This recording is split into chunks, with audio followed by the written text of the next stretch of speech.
Well, hello ladies and gentlemen.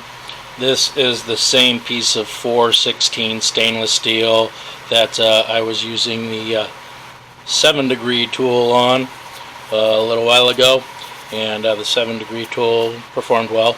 And just for giggles, I thought I would put it up against one of my rounded tool designs, and we'll see if I could get some of the chips off of this so you might be able to see it.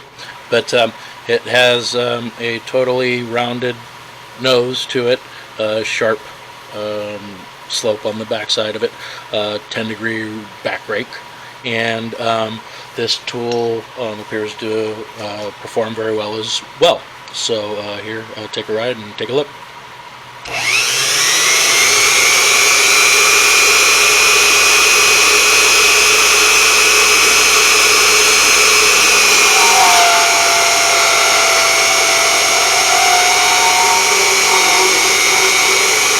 Now if you go real slow, you won't get any chatter at all.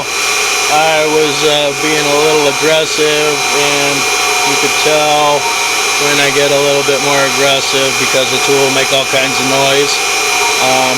It is making a super fine chip. And we're just tootling along here. Not trying to press this tool very hard. As a matter of fact, if you kind of hold on the hand wheel and just kind of make a circle with this Unimat, it'll pretty much dictate the feed rate it likes and feels comfortable with.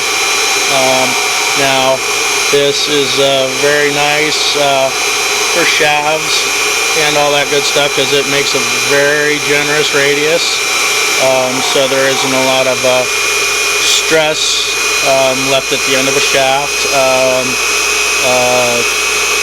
I don't know, I mean, there is probably a couple of different reasons why you might want to use a rounded tool.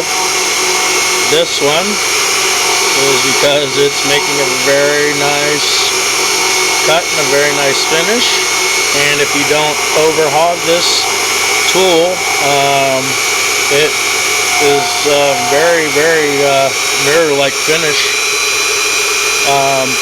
Now, from what I understand, 416 has about an 85% machinability, and even with this rounded tool, I will go on record as saying excellent finish on that. And this is 416 stainless. This is the, I guess you would call it the 10-degree rounded tool, because I use the same grind.